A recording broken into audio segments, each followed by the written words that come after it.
ഞാനിപ്പോ ഒരു full time embroidery artist ആണ്. ഡിസൈൻസ് ഒക്കെ എടുത്ത് കാണാം. അഞ്ജനയാണെങ്കിൽ അഞ്ജനയുടെ അന്വേഷിച്ച് പോയത് കേട്ടോ. എന്ന് പറഞ്ഞാൽ ഭയങ്കര അഞ്ജനക്ക് ഭയങ്കര പ്രിയപ്പെട്ട ഒരു ഡിസൈൻ. ഇത് നോക്കിയേ കണ്ടോ, ഇത് സാധാരണ ഒരു ടീഷർട്ടാണ്, നമ്മുടെ സ്റ്റുഡിയോയിൽ നിന്നൊക്കെ എടുക്കുന്ന ടീഷർട്ടാണ്. എനിക്ക് തോന്നിയ ഒരു ആശയം തന്നെ, എനിക്ക് ഭയങ്കര സന്തോഷം തോന്നിയെന്ന് വെച്ചാൽ എപ്പോഴും നമ്മൾ ഈ സ്റ്റുഡിയോയിൽ നിന്നൊക്കെ ഡ്രസ്സ് എടുത്തിട്ട് ഇങ്ങനെ ഇട്ടുകൊണ്ട് പോകുമ്പോൾ നമ്മളെ പോലെ തന്നെ 10 പേര് ഒരേ ഡ്രസ്സ് ഇട്ട് വേറെ സ്ഥലത്തുണ്ടാവും. പക്ഷെ അത് ഇങ്ങനെയാണെങ്കിലോ അപ്പൊ സംഭവം മാറിയില്ലേ, നല്ല യുണീക്കായല്ലേ, നല്ല വെറൈറ്റി ആയിട്ടുണ്ട്, അടിപൊളിയായിട്ടുണ്ട്. എന്ത് രസമാണ് നമുക്ക് കേട്ടോ.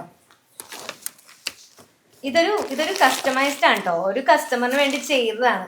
പക്ഷെ കസ്റ്റമർ ഇത് ഇവിടെ തന്നെ വെച്ചേക്കാണെന്ന് തോന്നുന്നു. വൈറലായതെന്ന് പറഞ്ഞു. ഇത് കണ്ടപ്പോൾ തന്നെ എനിക്ക് ഇഷ്ടപ്പെട്ടില്ലേ, എനിക്ക് ഭയങ്കര ഇഷ്ടപ്പെട്ടു. അങ്ങനെ കണ്ടപ്പോൾ തന്നെ ഈ ചെയ്യാനായിട്ടുണ്ടായിരുന്ന കാര്യം എന്തായിരുന്നു? വെച്ചാണ് നമ്മൾ തുടങ്ങിയത്. മലയാള അക്ഷരത്തിൽ നിന്ന് തന്നെയാണ് നിങ്ങൾ തുടങ്ങിയത്. അതിലാണ് നമ്മൾ തുടക്കം. അപ്പൊ ഹസ്ബൻഡിന്റെ ഒരു ഇൻട്രസ്റ്റിന്റെ ഇതിൽ ചെയ്തതാണ്. ചെയ്യണം എന്ന് പറഞ്ഞിട്ട് അങ്ങനെ ചെയ്തതാണ്. എന്റെ കുറെ കാര്യങ്ങൾ ചെയ്യണം ഇങ്ങനെ ആഗ്രഹങ്ങളുണ്ട്. അതിങ്ങനെ പതിയെ ഓരോന്നോരോന്ന് നമുക്ക്. അതിലൊന്നാണിത്. അതെ, നല്ല രസമായിട്ടില്ലേ. ഇപ്പുറത്തുണ്ട് കേട്ടോ, ആ ഫ്രണ്ടിൽ ചെറുതും കൂടെ ഉണ്ട്, ഒരു കുഞ്ഞായും കൂടെ ഉണ്ട്, ഭംഗിയുള്ളൊരു പൂവ്. അതൊക്കെ എന്റെ ആദ്യത്തെ ആണ്, ഫസ്റ്റ് ട്രൈ ആണ്. അതുകൊണ്ട് അത് കഴിഞ്ഞിട്ട് ഞാൻ ചെയ്ത് കൊടുത്തൊക്കെ നല്ല ഭംഗിയായി. ഇത് അഞ്ജനക്ക് അത്ര ഇഷ്ടപ്പെട്ടിട്ടില്ല, എന്റെ സാറ്റിസ്ഫാക്ഷൻ ലെവൽ എത്തിയിട്ടില്ല.